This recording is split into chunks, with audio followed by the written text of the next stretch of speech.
bersyukur kepadamu ya Tuhan, kami boleh ada di tempat ini.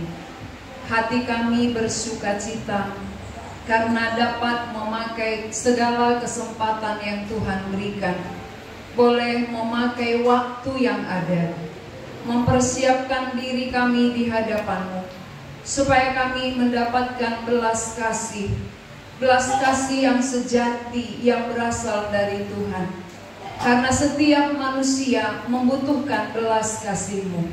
Karena itu kami datang ke tempat ini dengan satu kerinduan, supaya belas kasih-Mu turun atas diri kami melalui kebenaran firman yang akan disampaikan. Biarlah hati kami dipersiapkan seperti tanah yang subur, yang siap menerima kebenaran Tuhan. Dan pertolongan Roh-Mu yang kudus memampukan kami untuk mengerti rahasia Tuhan, sehingga firman itu dapat menyejukkan jiwa kami.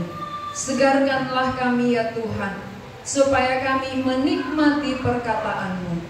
Dan hamba-Mu yang menyampaikannya, biarlah Tuhan pakai, Tuhan berkati dan Tuhan berikan hikmat dalam berkata-kata, supaya setiap perkataan yang keluar dari mulut hamba-Mu berasal dari Tuhan. Dalam nama Tuhan Yesus kami berdoa. Amin. Dipersilakan untuk duduk kembali. Ya, yang di belakang dengar ya? Dengar suaranya? Baik. Ini kipasnya sudah hidup? Masih kepanasan? Karena kalau kepanasan dengar khotbah dia nggak dapat gitu, karena gelisah dia. Sebelah sini kepanasan. Siapa yang masih kepanasan? Angkat tangannya. Yang kepanasan ke pinggir ya. Di pinggir masih lebih banyak anginnya. Memang ada suhu tubuhnya memang agak panas ya. Ada yang suhu tubuhnya memang dingin.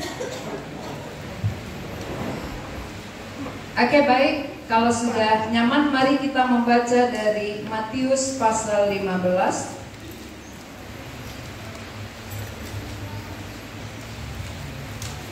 Matius pasal 15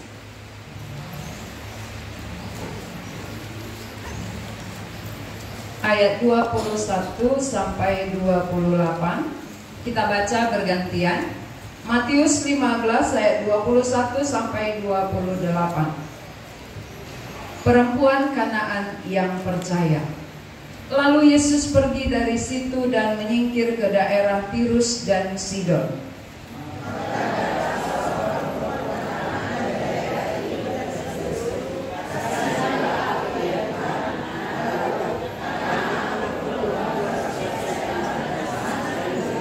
Tetapi Yesus sama sekali tidak menjawabnya. Lalu murid-muridnya datang dan meminta kepadanya, suruhlah ia pergi. Ia mengikuti kita dengan berteriak-teriak.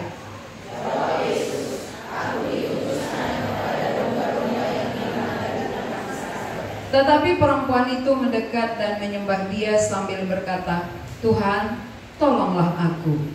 Tetapi Yesus menjawab, tidak aku mengambil roti yang disediakan bagi anak-anak dan memakankah. Kata perempuan itu, benar Tuhan. Namun anjing itu makan remah-remah yang jatuh dari meja tuannya. Maka Yesus menjawab dan berkata kepadanya, hai ibu, sesat imanmu, maka jadilah kepadamu seperti yang kau kehendaki. Dan seketika itu juga anaknya sembuh. Ya, tema kita dalam retreat kita ini adalah belas kasih yang mengubahkan. Saudara-saudara yang dikasihi Tuhan, semua manusia membutuhkan perubahan. Dari kecil, setiap orang rindu hidupnya berubah. Semua orang berjuang untuk mengubah dirinya. Dia tidak ingin hidupnya itu jahat, hidupnya itu jauh dari Tuhan, hidupnya itu suka-suka. Sebenarnya dia nggak ingin. Dia ingin sesuai dengan kehendak Tuhan. Dia ingin hidupnya berkenan bagi Tuhan, tapi dia tidak mampu. Dia berusaha berubah. tapi tidak bisa. Dia berjuang mengubah diri sendiri dengan cara-cara yang begitu banyak, tapi tidak bisa. Namun kali ini kita akan melihat contoh orang yang diubahkan oleh Tuhan oleh karena belas kasih. Bukan oleh karena perempuan ini mengubah dirinya, tetapi oleh karena Allah berbelas kasihan kepada dia sehingga dia bisa berubah. Saudara-saudara harus mempersiapkan diri mulai dari sesi pertama sampai akhir nanti bahwa aku butuh belas kasih Tuhan.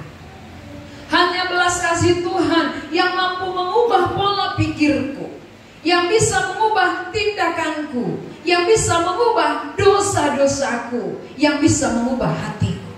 Tidak ada yang sanggup mengubah diri kalau bukan oleh belas kasih.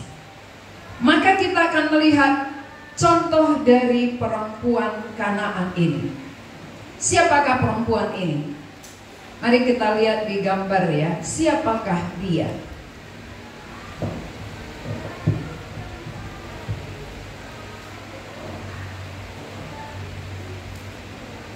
Ini seorang perempuan Kanaan. Ini Tuhan Yesus. Tuhan Yesus lahir dari keturunan Yahudi, bangsa Israel.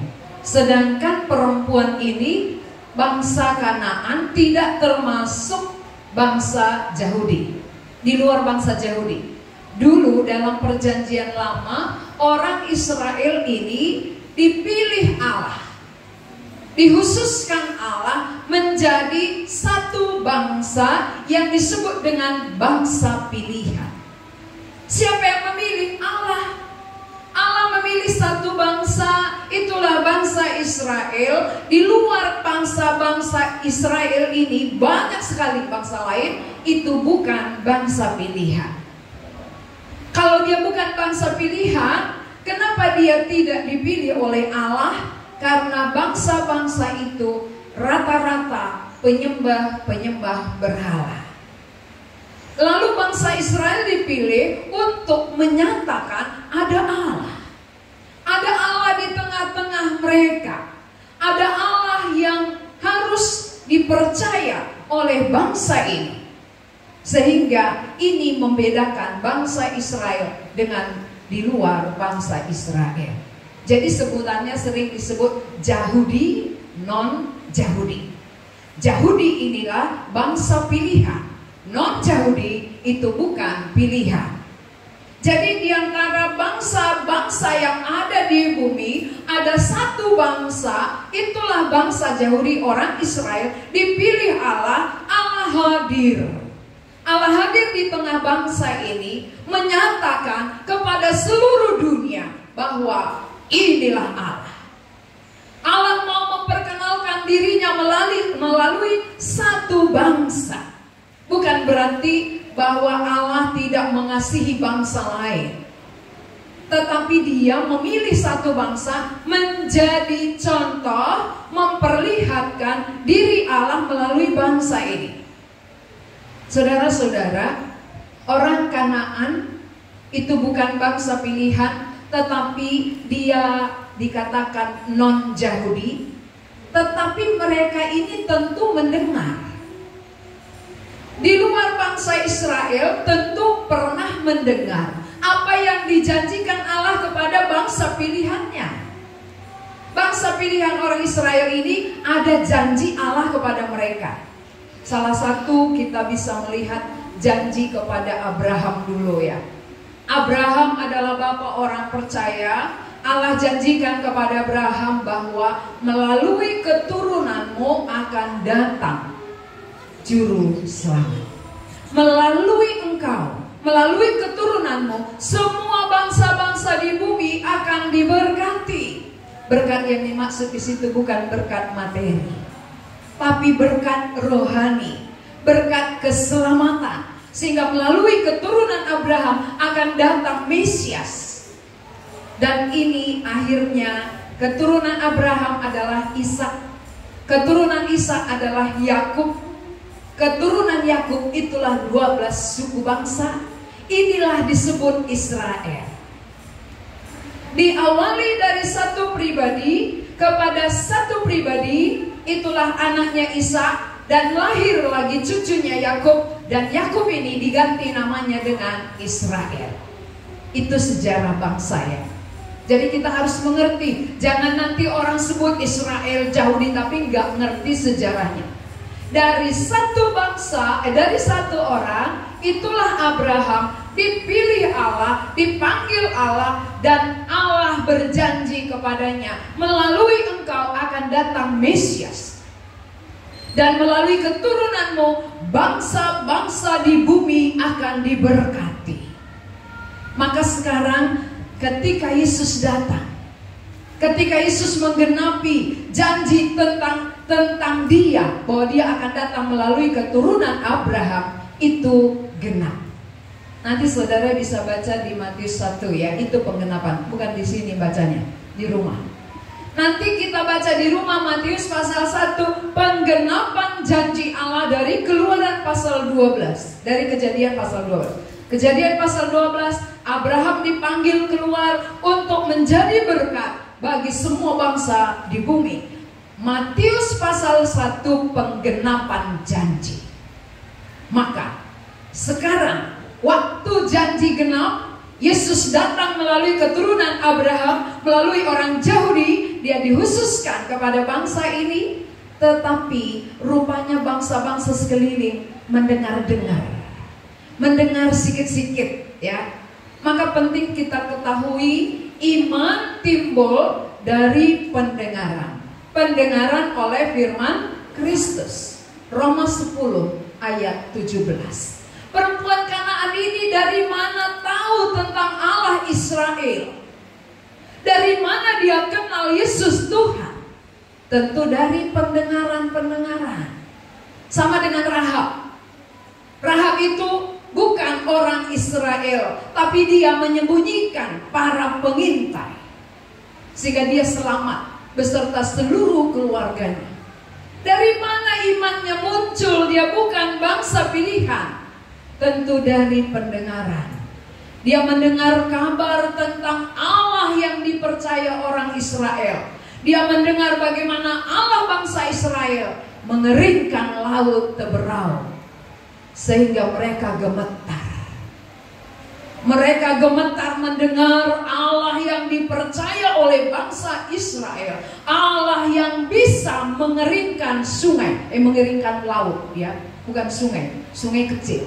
Mengeringkan laut, saudara, sehingga bangsa itu bisa berjalan di tanah yang kering. Ini membuat Rahab akhirnya tunduk kepada Allah orang Israel. Berarti ini Allah yang dipercaya bangsa Israel ini adalah Allah yang berkuasa di sorga dan di bumi, Allah yang kepadanya kami harus sembah. Dan itu terjadi kepada perempuan Kanaan.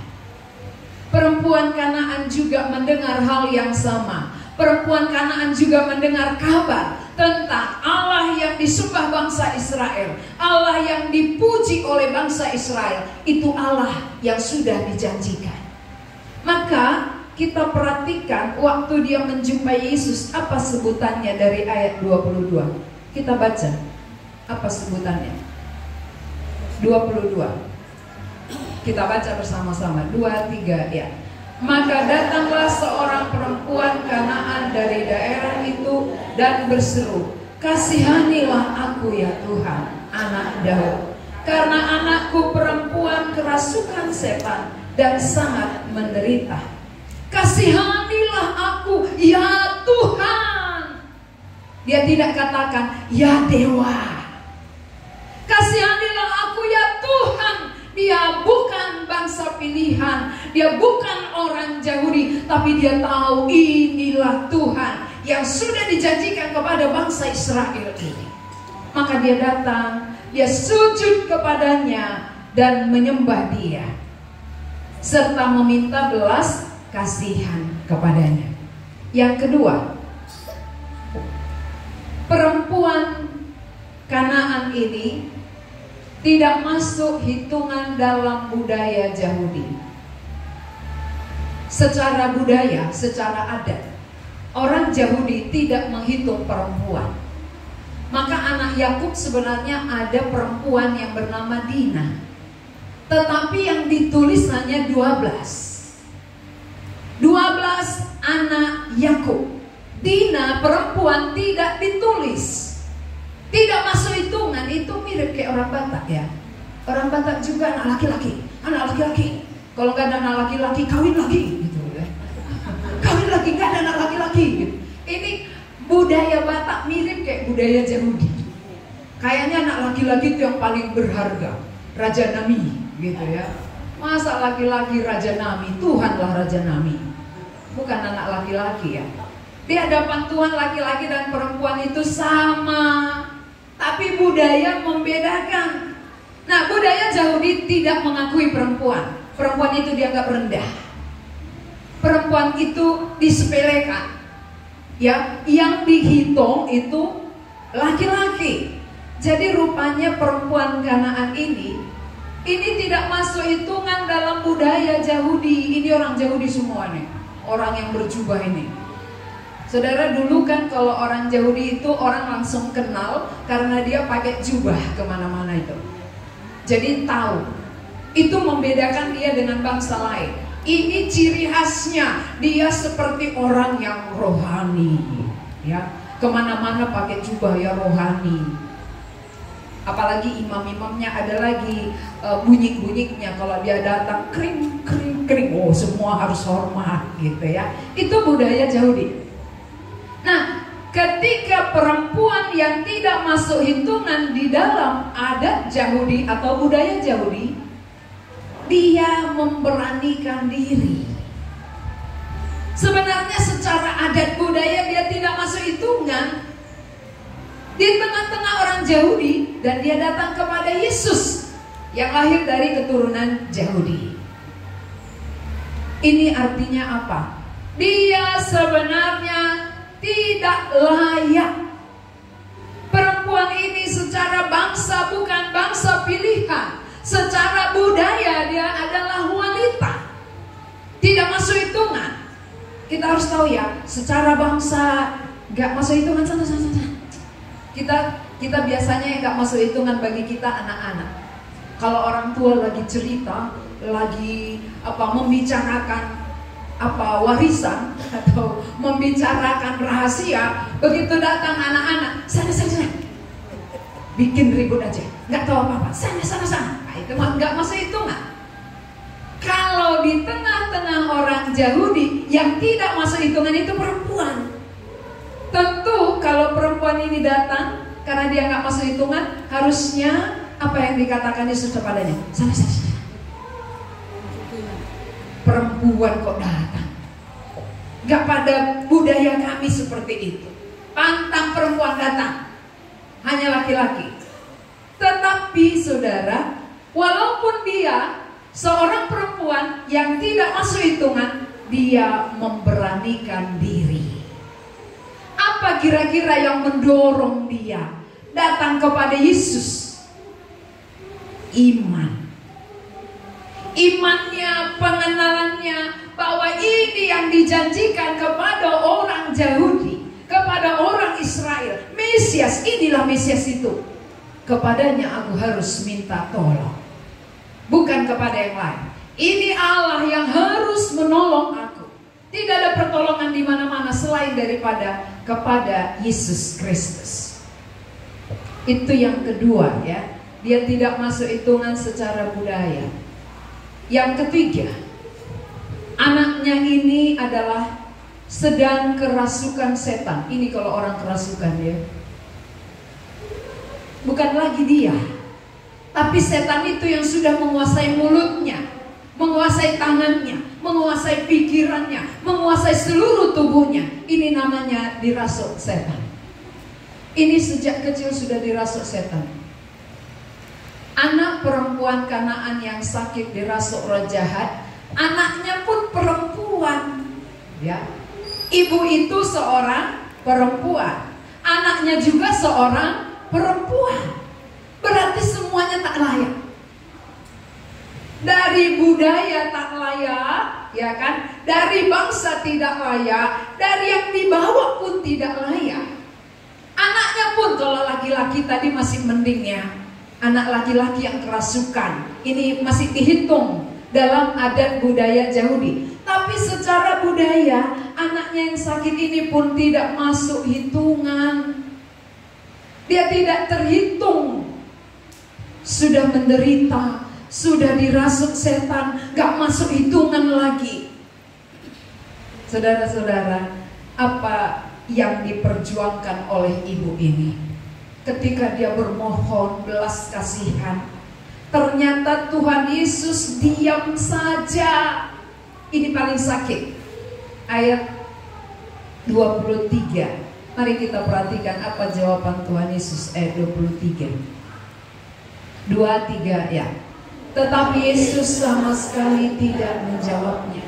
Lalu murid-muridnya datang dan meminta kepadanya, suruhlah ia pergi. Ia mengikuti kita dengan berteriak-teriak. Yesus tidak menjawab. Waktu ibu ini bermohon, Tuhan, tolong, Tuhan, berbelas kasihan. Tuhan diam saja. Saudara, kalau kita datang seperti itu, bagaimana perasaan kita?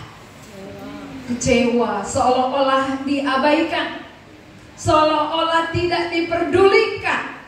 Maka kita seringkali kalau berdoa gak langsung dijawab, kita merasa kecil hati. Doaku sudah bertalu-talu, doaku sudah bertahun-tahun, tapi jawaban tidak kunjung tiba. Sampai sekarang doaku tidak terjawab. Kita langsung menyerah. Kita langsung balik badan. Udahlah, kalau Tuhan tidak jawab, sudahlah, aku pergi saja ke yang lain. Maka cari pertolongan kepada dewa-dewa. Cari pertolongan kepada dukun-dukun. Itu namanya dewa-dewa. Kalau mereka itu dewa-dewa, kalau kita dukun-dukun. Sedikit ada persoalan, cari dukun. Sedikit sakit penyakit, cari dukun. Kehilangan uang, cari dukun. Ya, semuanya rasanya dukun yang terhebat di dalam kehidupan kita. Padahal hari Minggu bawa Alkitab. Hari Minggu puji Tuhan. Ada masalah, cari dukun. Bagaimana perasaan Tuhan melihat kita? Kamu namanya Kristen. Kristen apa? Yang di dalam hatimu itu siapa? Jangan di luar Kristen, di dalam isinya berhala. Tuhan sedih. Maka perempuan ini walaupun diabaikan, ketika Yesus diam aja, dia tidak menyerah. Dia tidak mundur, dia tidak pulang, tetapi dia tetap menyembah. Kita perhatikan yang paling sakit dari murid-muridnya.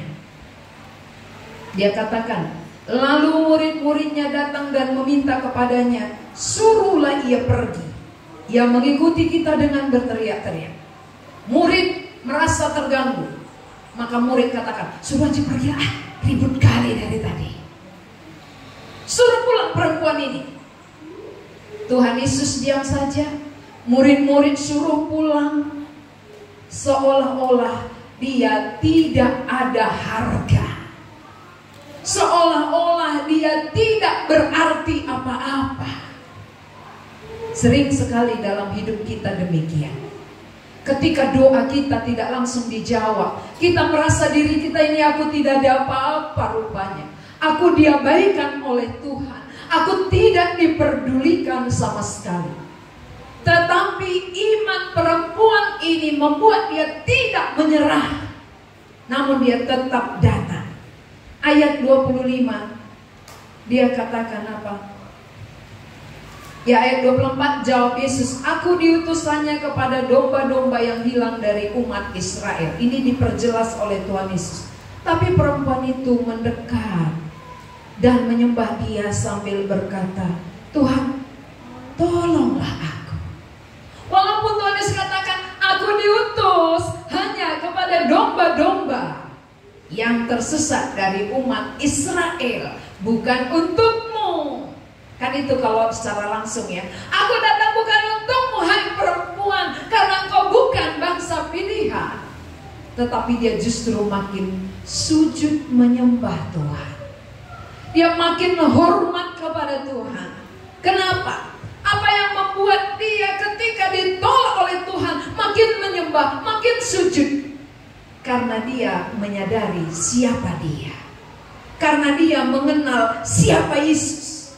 Seringkali oleh karena pengenalan kita yang masih samar-samar akan siapa Yesus, maka kita sering sekali sakit hati.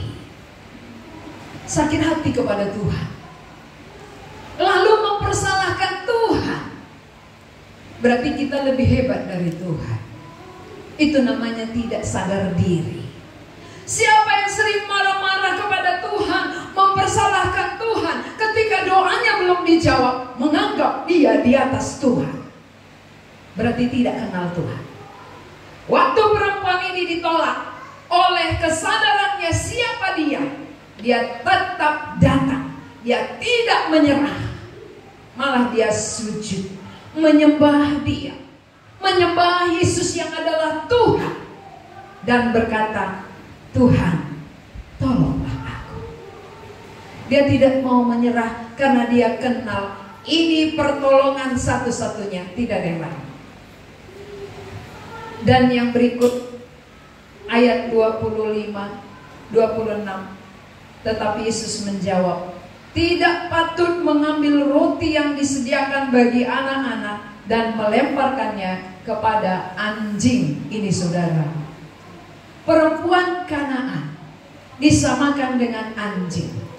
Ini anjing biasanya kan makan remah-remah yang jatuh dari meja tuannya. Apa yang jatuh itu dimakan. Lalu Tuhan Yesus menyamakan dia seperti anjing. Tidak patut mengambil makanan anak-anak yang disediakan untuk anak-anak, disediakan untuk bangsa Israel, lalu dilemparkan kepada anjing. Anjing itu adalah menggambarkan orang kafir, najis. Kalau orang Yahudi menganggap anjing itu adalah najis. Jadi orang Kanaan atau bangsa-bangsa di luar Yahudi dianggap najis. Ini bangsa-bangsa najis, maka disamakan dengan anjing. Tidak patut mengambil makanan dari meja tuannya, melemparkannya kepada anjing. Waktu perempuan disebut anjing, apa jawaban perempuan ini? Mari kita baca ayat 27. 2-3 ya.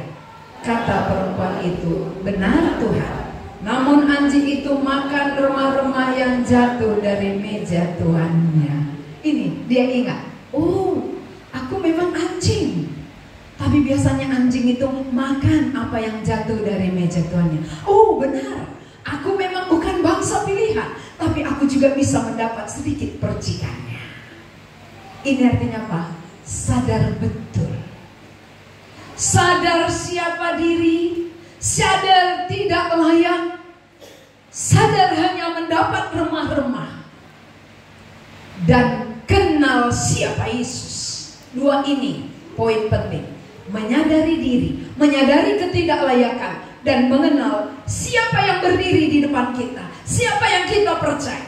Itulah Mesias, itulah Yesus anak Allah yang sudah dijanjikan oleh para nabi. Mari kita bandingkan dengan Yesaya pasal 9 tentang nubuat dari mana Yesus datang. Yesaya pasal 9 ayat 6. Yesaya itu perjanjian lama ya, lewat Mazmur. Yesaya pasal 9 ayat 6. Saya akan bacakan.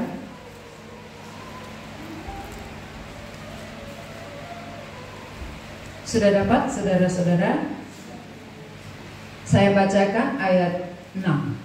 Besar kekuasaannya dan damai sejahtera tidak akan berkesudahan di atas tahta Daud dan di dalam kerajaannya, karena ia mendasarkan dan mengokohkannya dengan keadilan dan kebenaran dari sekarang sampai selama-lamanya. Kecemburuan Tuhan semesta alam akan melakukan hal ini. Ini salah satu nubuat tentang datangnya Mesias dari keturunan Daud. Maka kalau dia sudah mendengar tentang nubuat-nubuat ini, muncul imannya dan lewat itulah dia berseru. Biasanya kan sesuai dengan pengenalan kita, kita panggil Tuhan. Kalau kita kenal dia adalah Bapa, maka kita panggil Bapa. Kalau kita kenal Allah itu adalah Maha Kasih, Maha Kasih. Sesuai dengan pengenalanlah sebutan seseorang. Perempuan ini mengenal Yesus anak Daud. Artinya bahwa dia datang dari keturunan seorang raja. Kalau dia datang dari keturunan raja, berarti dia ini raja kekal. Karena tahtanya akan kokoh untuk seterusnya. Berarti bukan hanya raja di bumi, tapi raja yang kekal sampai selama-lamanya. Itulah sebutan dari perempuan ini. Mari kita perhatikan dari ayat 22. Matius pasal 15 tadi. Matius pasal 15 ayat 22. Kita baca bersama-sama. 2-3 ya. Maka datanglah seorang perempuan Kanaan dari daerah itu dan berseru, "Kasihanilah aku ya Tuhan, anak Daud." Ya, ini jelas ya. Apa yang dinubuatkan oleh Nabi Yesaya itu direkam oleh perempuan Kanaan ini. Oh, ini yang dijanjikan itu rupanya sudah datang. Berarti kalau yang dijanjikan datang, inilah Tuhan. Pengenalannya itu benar, saudara. Pengenalan yang benar akan siapa Yesus membuat kita tidak akan pernah mundur setapak pun. Mengapa orang mau mundur? Karena tidak kenal. Orang yang tidak mengenal Yesus gampang mundur. Tapi orang yang mengenal bahwa ini Tuhan, tidak ada yang lain, dia akan tetap ikut sampai mati. Tidak mau mundur setapak pun. Inilah alasan perempuan ini. Ketika dia diabaikan, ketika dia tidak dijawab, ketika disepelekan, dia sadar, memang itu aku memang tidak layak. Aku secara bangsa bukan pilihan. Aku secara budaya perempuan yang tidak masuk hitungan. Anakku juga perempuan, tidak masuk hitungan. Dari segi manapun aku tidak masuk hitungan. Lalu aku datang menghadap Allah. Allah pencipta langit bumi, Allah yang berkuasa atas segala yang ada. Aku harus hormat, sujud, tunduk. Dapat percikannya pun aku bersyukur. Itu yang dialami oleh perempuan ini, saudara. Sehingga kita melihat bahwa dia sujud sampai mukanya ke tanah. Ini pengenalan yang benar. Hormat. Mengapa kita kurang hormat kepada Tuhan? Beribadah suka-suka karena tidak mengenal itulah Tuhan. Tidak ada yang lain. Dia yang berkuasa mencabut nyawa kita kapan saja. Dia yang berkuasa memberikan orang hidup. Dia berkuasa membuat orang mati. Mati hidup kita ada di tangannya. Segala yang ada, yang bernapas di bumi ini ada dalam kuasanya. Sehingga perempuan ini oleh pengenalannya, dia sujud menyembah sampai ke tanah. Lalu saudara-saudara, ayat terakhir, kenapa dikatakan Yesus di sini besar imanmu? Ayat 28, mari kita baca 2-3 ya. Maka Yesus menjawab dan berkata kepadanya, "Hai ibu, besar imanmu, maka jadilah kepadamu seperti yang kau kehendaki." Dan seketika itu juga anaknya sembuh. Apa yang dimaksud dengan besar imanmu? Bukan iman itu yang diukur seperti apa ya? Seperti bumi ini besar, bukan. Besar imanmu itu maksudnya di sini adalah pengenalan yang jelas Siapa Yesus? Itulah arti besar ini.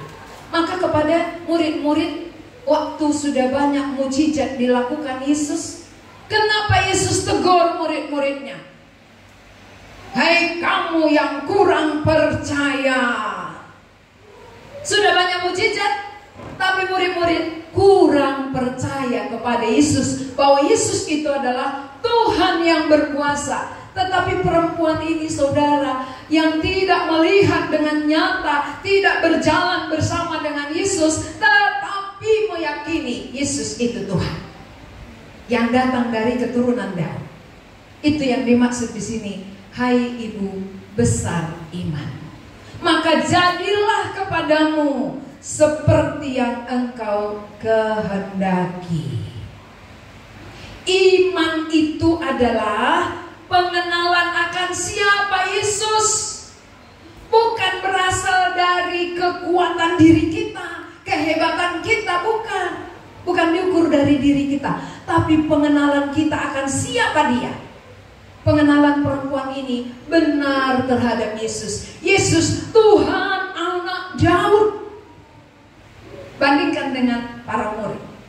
Murid sering panggil Yesus guru. Guru. Tahu apa arti guru? Guru itu mengajar.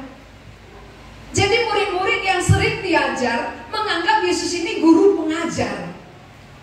Bukan Yesus anak Daud, Mesias, Tuhan, Kristus yang diurapi. Tidak sampai pengenalan murid-murid. Maka Tuhan Yesus mendidik mereka sampai 3,5 tahun.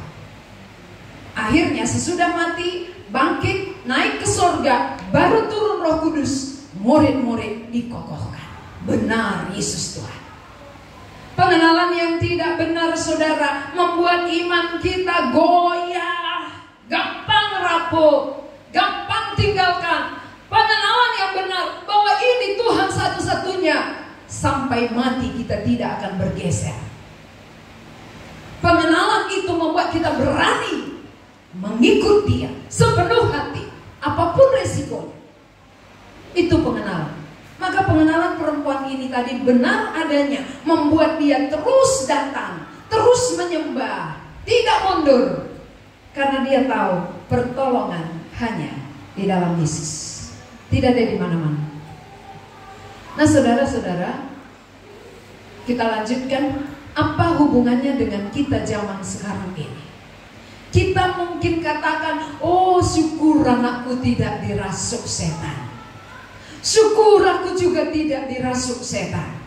Kita memang tidak dirasuk setan, saudara, tetapi kita dijerat.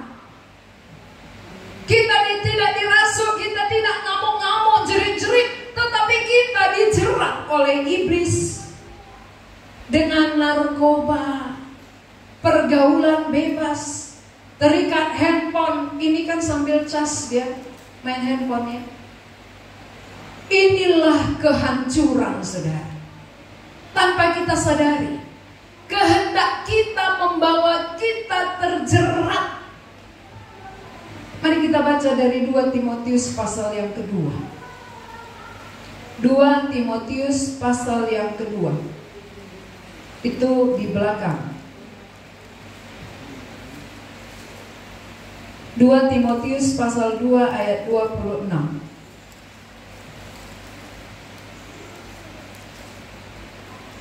Kita baca. Sudah dapat? 2 Timotius pasal 2 ayat 26. Alkitab saya halaman 323. Dapat ya? Kita baca 2, 3 ya.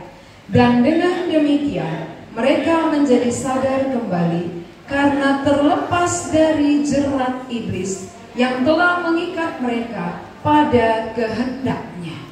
Banyak sekali kehendak-kehendak bebas kita yang telah mengikat kita, yang telah menjerat kita. Ya, terjerat daripada kehendak. Seringkali kita bilang begini, hidup hidupku, diri diriku, suka sukaku. Kan diriku sendiri. Diriku sendiri ya sukaku.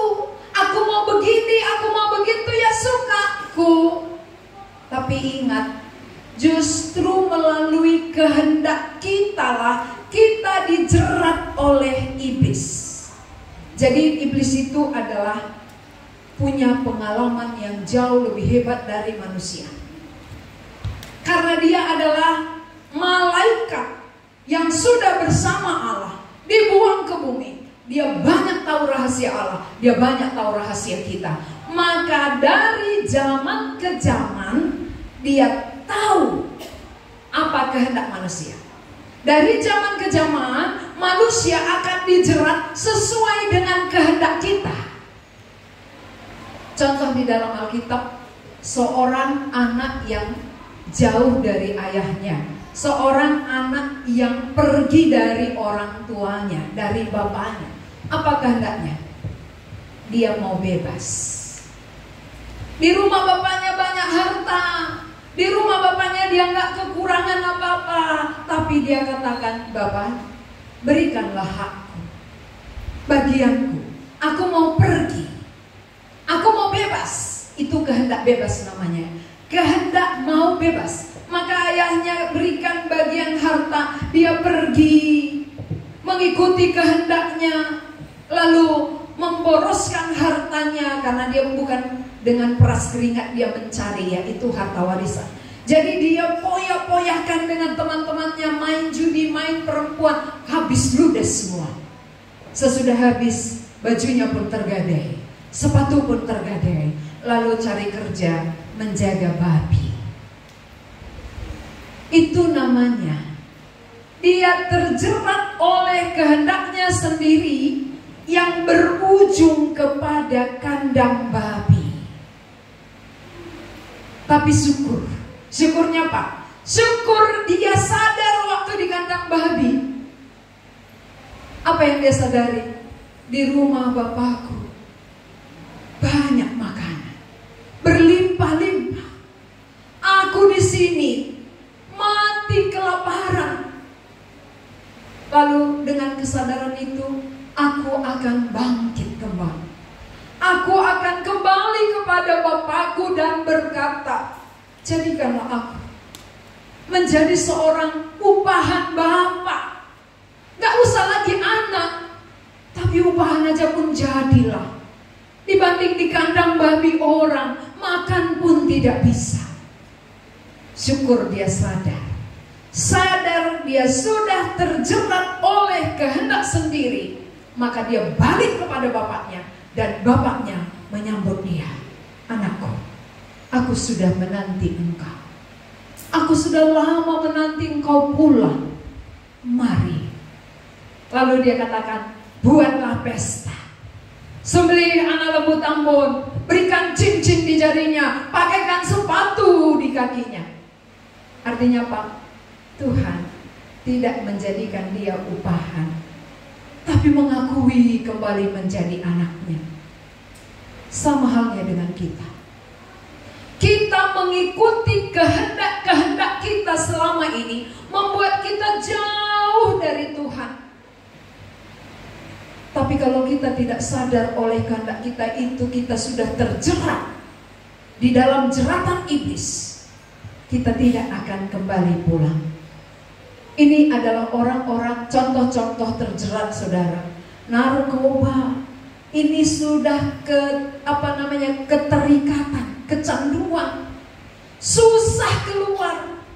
Orang yang sudah terlanjur ikut narkoba, susah lepas. Ini namanya terjerat. Orang yang sudah terjerat, terperangkap, susah keluar.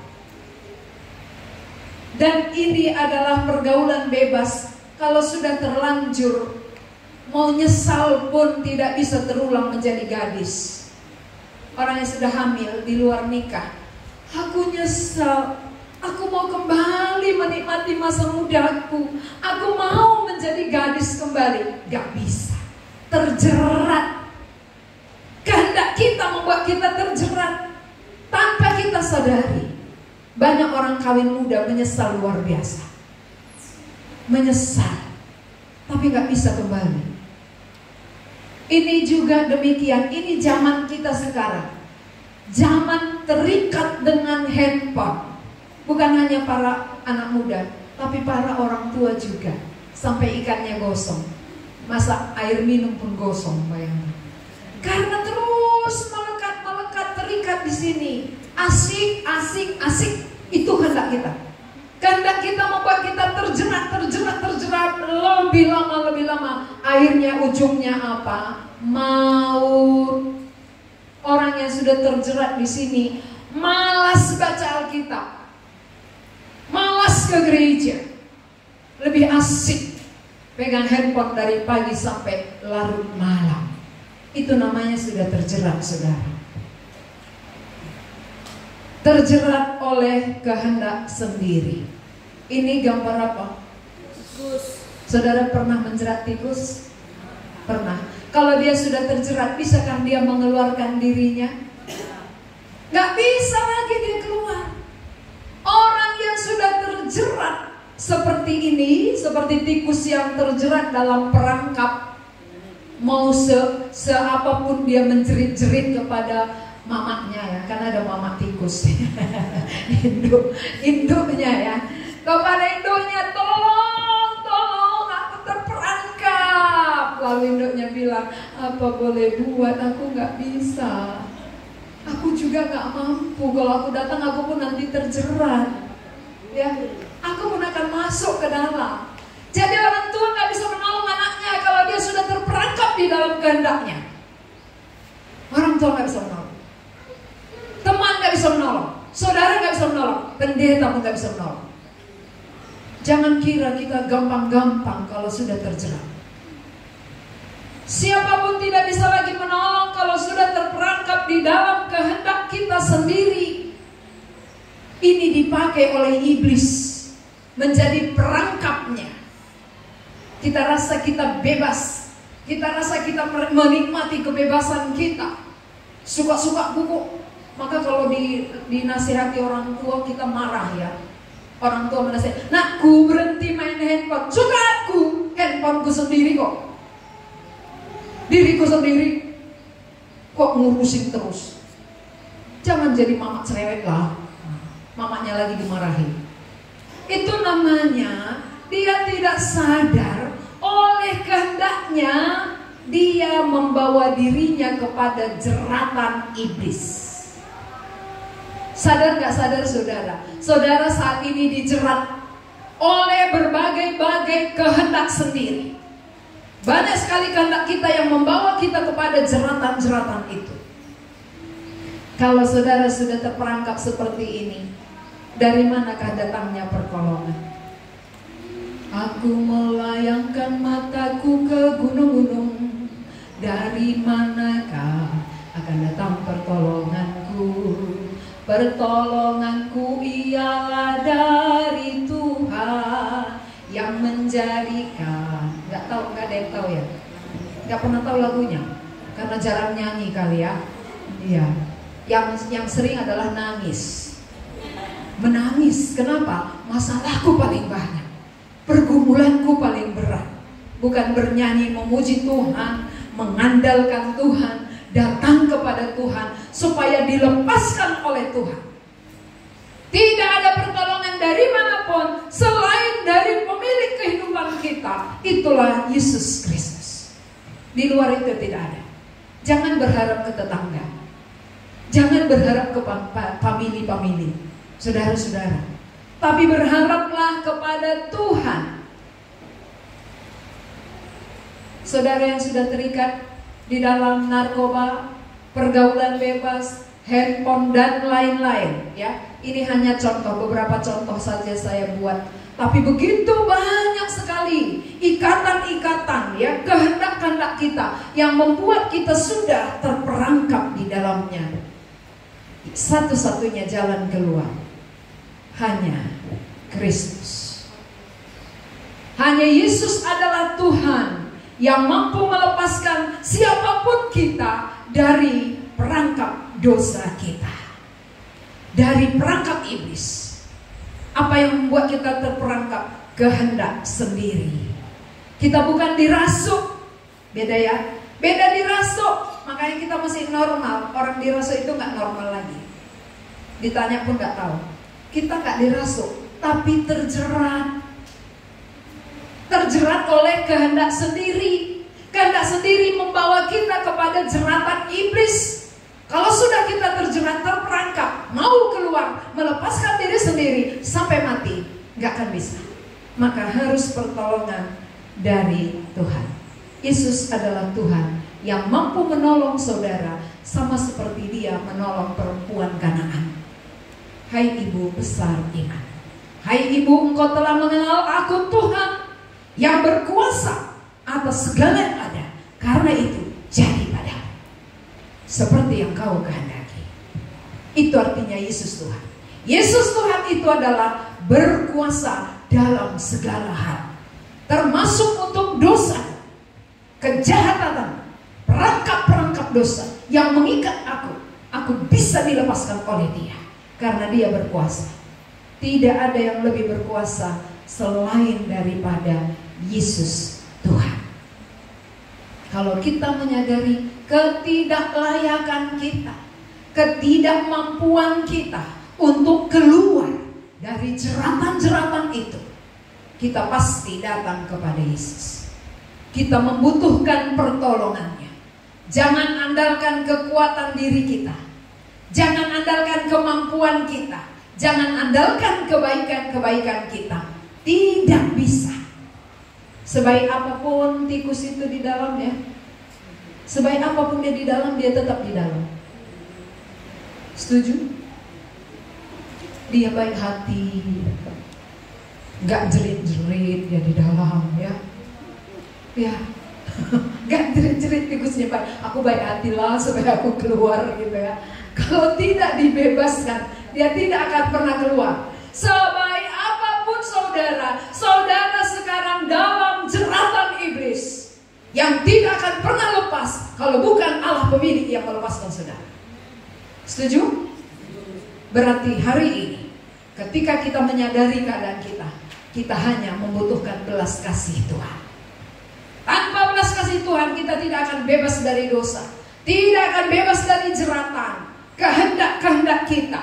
Tidak ada yang mampu membebaskan kalau bukan Allah pemilik datang.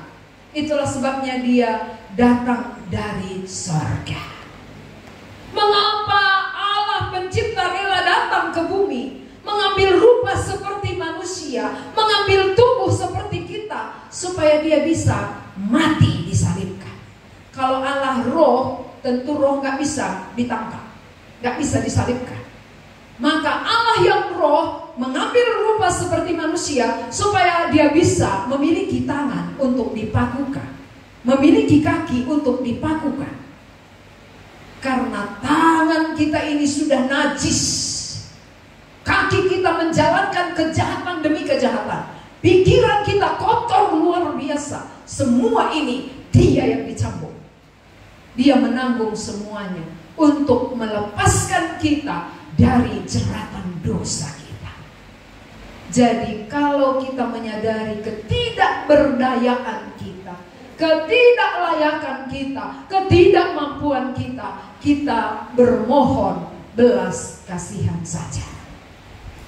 Kita hanya oleh belas kasihan Tuhan bisa dibebaskan, diampuni, diselamatkan, dilepaskan dari semua jeratan-jeratan yang sudah mengikat kita selama ini.